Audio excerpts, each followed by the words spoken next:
Salve, salve, estudante, professor Joãozinho na área, vamos que vamos para exercícios de estática dos fluidos. Agora uma questãozinha da SpaceX, de 2018, bem recente, vamos lá então. 4 objetos esféricos A, B, C e D, sendo respectivamente suas massas MA, MB, MC e MD, tendo as seguintes relações: MA maior que MB e MB igual a MC igual a MD. São lançados dentro de uma piscina contendo um líquido de densidade homogênea. Após algum tempo, os objetos ficam em equilíbrio estático. Essa informação ela é importante, né? Em equilíbrio estático. Os objetos A e D mantêm metade de seus volumes, outra informação muito importante, submersos. E os objetos C e B ficam totalmente submersos, conforme o desenho abaixo.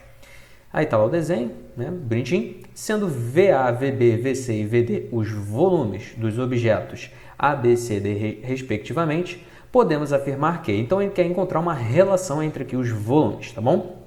Vamos lá. Primeira coisa que a gente tem que lembrar do enunciado é que ele deu uma relação entre as massas.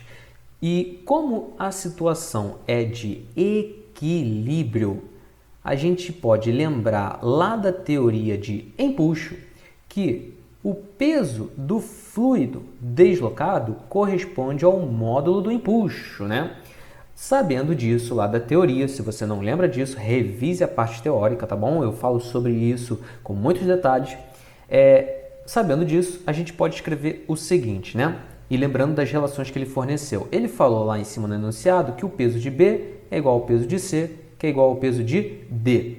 Isto é, a gente agora vai escrever em função das variáveis, né, de empuxo. Lembrando que o módulo do empuxo ele pode ser calculado pela densidade do fluido, no caso ali é o líquido, então vou botar μL, vezes o volume que está imerso no fluido, né, vezes a gravidade. Beleza, então agora botando aqui, em vez de mg, que seria o peso, nas variáveis, em função das variáveis do empuxo.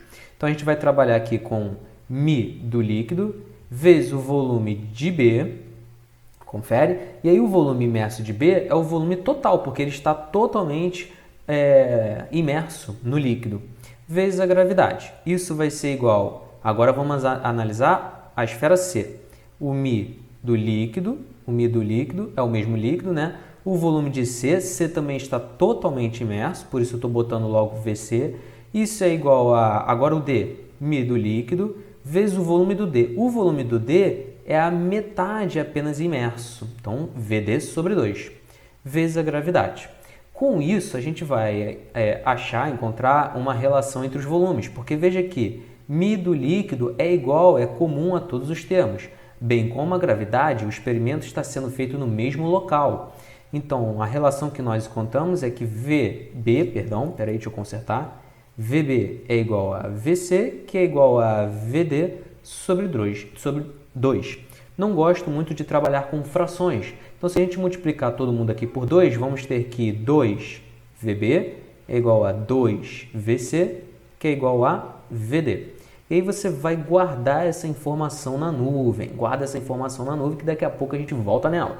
Falta analisar agora a relação que ele deu para A e para B. Ele falou que a massa de A é maior que a massa de B, isto é, o peso de A é maior que o peso de B. Confere? Escrevendo isso em termos das variáveis do empuxo, vamos lá, para μ do líquido, vezes o volume do A. O volume do A está de novo, né, que nem o do D, pela metade imerso. Então é VA sobre 2, vezes o módulo da gravidade. Isso tem que ser maior do que B. Então, μ do líquido, vezes o volume do B, vezes a gravidade. Lembrando que o B está totalmente imerso. E aí, de novo, vamos encontrar uma expressão, né, uma relação entre os volumes, porque μ do líquido é igual, é o mesmo fluido, é o mesmo líquido, e o experimento está sendo realizado no mesmo local, por isso as gravidades são canceladas também. E olha lá, com isso a gente vai encontrar que o volume de A pela metade, ele é maior do que o volume de B. De novo, eu não gosto de trabalhar com frações. Se a gente, então, multiplicar ambos os lados ali por 2, a gente vai encontrar a seguinte expressão. O volume de A ele é maior do que o volume de B ao dobro. E aí, agora sim, a gente vai trabalhar com essas duas informações aqui que eu pedi para você guardar na nuvem. Perceba que se o volume de A ele é maior do que o dobro do volume de B, e o dobro do volume de B é igual ao dobro do volume de C, né? Esses dois volumes aqui são iguais. E aí isso faz com que o volume de A ele seja maior do que o volume de D. Então, a nossa resposta final vai ser que o volume de A ele é maior do que o volume de D. Isso, o volume de D ele é maior, né, do que o volume de B, e o volume de B é igual ao volume de C. Isso a gente vai encontrar na letra C, meus amigos, beleza? Questãozinha um pouquinho mais teórica, né? Beleza. Continuando aí, vamos para a próxima questão da EAR 2017. Um paralelepípedo de dimensões 5, 10, 20 centímetros e massa igual a 2 kg será colocado sobre uma mesa num local onde G é igual a 10 metros por segundo ao quadrado. A pressão exercida pelo paralelepípedo sobre a mesa, quando apoiado sobre sua base de menor área, que ele vai chamar de P1, em função da pressão exercida quando apoiado sobre a base de maior área P2, será. Então, a gente vai encontrar uma relação e verificar aí P1 em função de P2 vale quanto, né? Tá aqui as alternativas. Primeira coisa que a gente tem que visualizar é essa menor área e essa maior área que ele fala ali pra gente, né? Então, vamos lá. Se é um paralelepípedo, deixa eu desenhar aqui mais ou menos um esboço apenas, né? Não merece tanta atenção, como eu gosto de fazer vários desenhos, né? Esse aqui não merece, vamos lá. A gente tem ali as dimensões de 5, de 10 e de 20 centímetros, né? Tá fora de escala, tá, gente?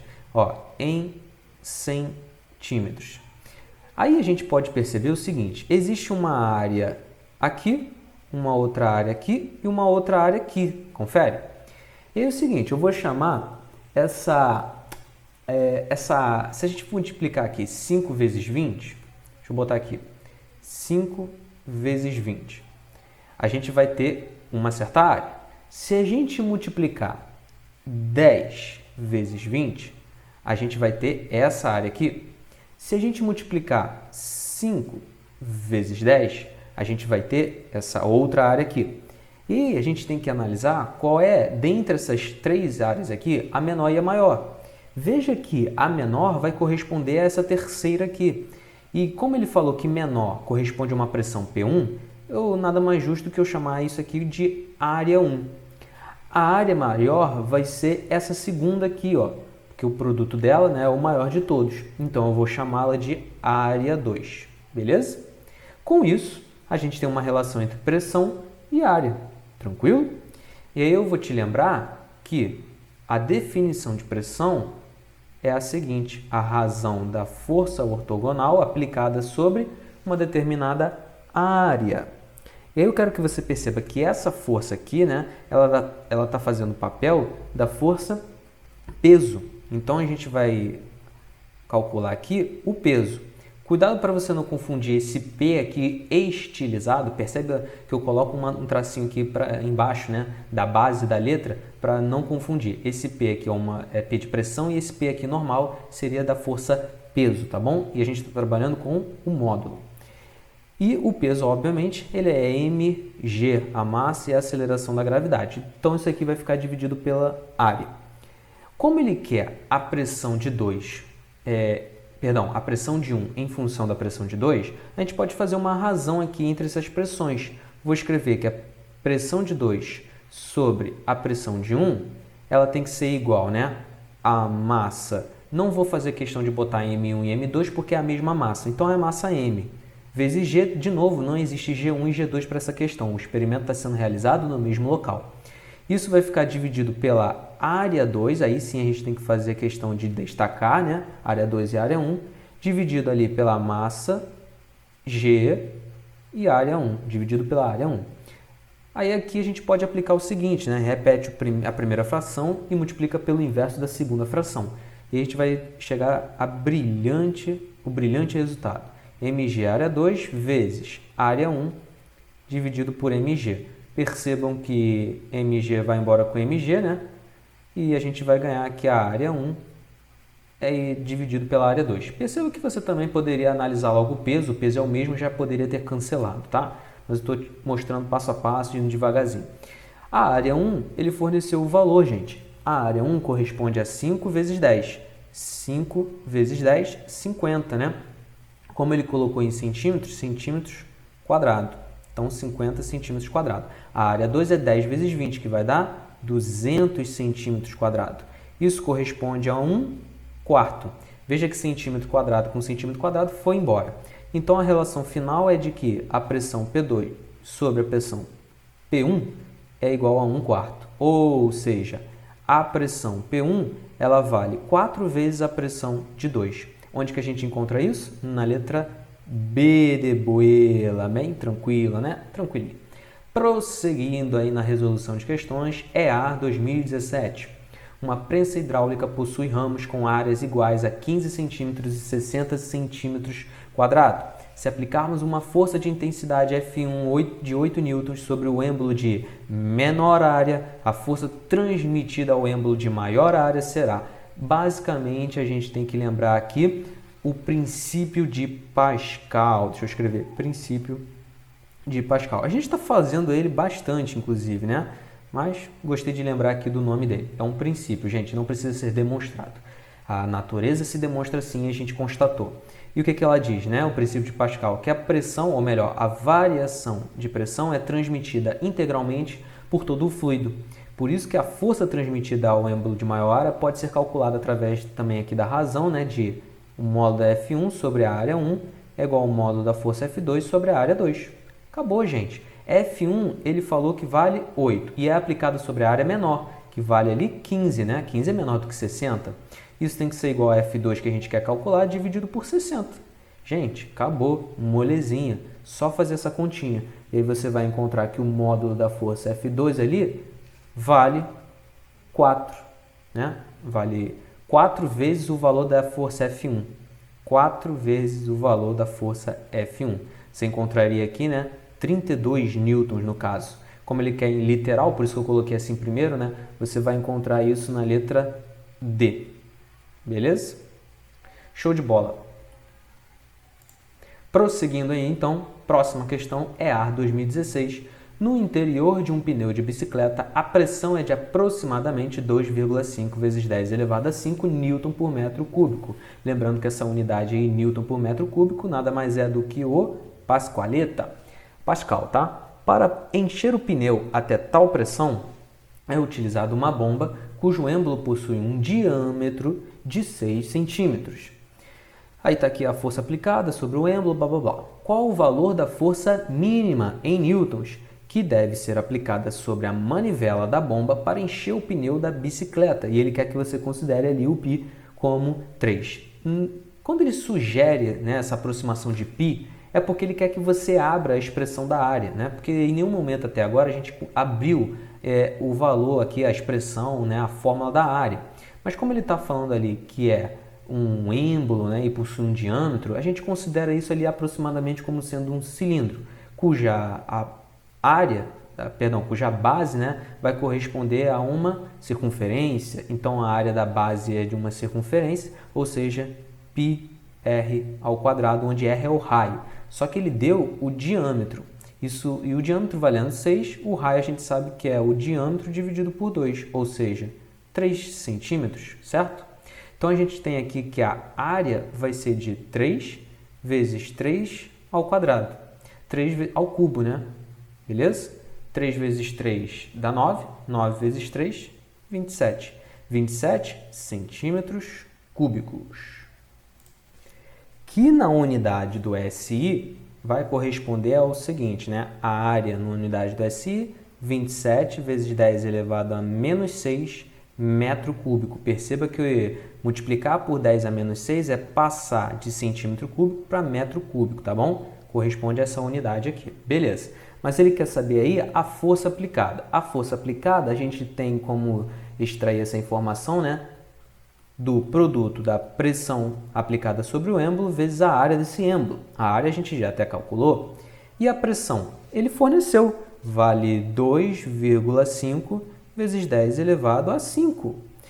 Isso vezes a área que a gente calculou, 27 vezes 10 elevado a menos 6, Isso vai fazer com que o resultado seja de 675 newtons, o que você vai encontrar ali na letra C de certo, ok? Vamos lá que está terminando. EA 2016 agora. Qual dos recipientes abaixo, contendo o mesmo líquido, apresenta maior pressão no ponto P? Bom, como ele está relacionando pressão com altura, né, a gente lembra do teorema de Stevens, que diz que a variação da pressão ela é igual a o μ, a massa específica do líquido, vezes o g, a gravidade, vezes a diferença de altura, que a gente chama comumente de profundidade. E aí a gente percebe que existe uma relação aqui, né, diretamente proporcional entre a variação da pressão e a variação da altura, da profundidade, mantendo esses dois carinhas aqui, ó, constantes, tá bom? Que é o que está acontecendo na questão. O líquido é o mesmo, né? O fluido é o mesmo e o experimento sendo realizado no mesmo local, ou seja, a mesma gravidade. Isso faz com que o gabarito seja o de letra B. Veja que o de letra B, né, ele está submetido a uma profundidade maior em relação aos outros, tirando a letra A, né, claro, mas em relação aos outros está numa profundidade maior, só que em comparação com o de A, olha a altura de líquido aqui do B, ela é maior, né? Então, gabarito, letra B de Boela, bem teórica, mas razoavelmente tranquila, é só comparar as figuras, tá bom? Passando adiante, última questão aqui do bloco, XP6. A pressão P no interior de um líquido homogêneo, incompressível e em equilíbrio varia com profundidade x, de acordo com o gráfico abaixo. O que ele chamou de x, gente, a gente chama aí a todo momento, né, de ΔH, da variação de altura, profundidade. Então está lá o gráfico, fora de escala, tudo bem. Veja que a primeira coisa que a gente tem que analisar num gráfico são as unidades fornecidas dos eixos, né? 10 elevado a 5 newton por metro quadrado, ou seja, aqui nós temos um pascal, tudo bem? E aqui a profundidade dada em metros. Considerando a aceleração igual a 10, podemos afirmar que a densidade do líquido, né, ou seja, a massa específica, apesar dele ter chamado de densidade, do μ do líquido vale quanto? É o que ele quer saber. Bom, no gráfico, ele está relacionando ali a variação da pressão, espero que você tenha percebido isso, porque a pressão ela sai de 1 e vai para 2,2. E também tem a variação da altura, da profundidade, porque vai de 0 até 5 metros. Então, ele está pedindo para que você use o teorema de Stevens, μ do líquido vezes a gravidade vezes a variação ali da altura, beleza? E ó, de novo, ele quer que você relacione isso com isso e ache ali o μ do líquido, sendo que o G ele te forneceu, tá bom? Esse experimento está acontecendo aqui na Terra, né? Beleza? Dito isso, olha o que a gente pode escrever, né? Já que ele quer o μ do líquido, vamos lá, vamos isolar o μ do líquido. Vai ser o inverso, né, dessa gravidade pela variação, de vezes, né, a variação da pressão dividido pela variação ali da altura. Eu estou chamando de H, ele chamou de X, tudo bem, gente? Aqui, ó, eu botei aqui, né, esse X ali está correspondendo a esse ΔH, beleza? Então, vai ficar a variação da pressão, vai de 2, variação é final menos inicial, então 2,2 menos 1,0, e eu estou colocando aqui em evidência a unidade 10 elevado, perdão, estou colocando em evidência 10 elevado a 5 newton por metro quadrado. Isso vai ficar dividido por 10 da gravidade, vezes a variação de altura, profundidade, que vai final 5 menos inicial 0, beleza? Fazendo essa continha, você vai achar o valor de 2,4 vezes 10 elevado a 3 kg por metro cúbico, já nas unidades do SI, o que nos confere o gabarito de letra E, meus caríssimos. Vamos ficando por aqui, espero que você tenha gostado das resoluções. Valeu, fui!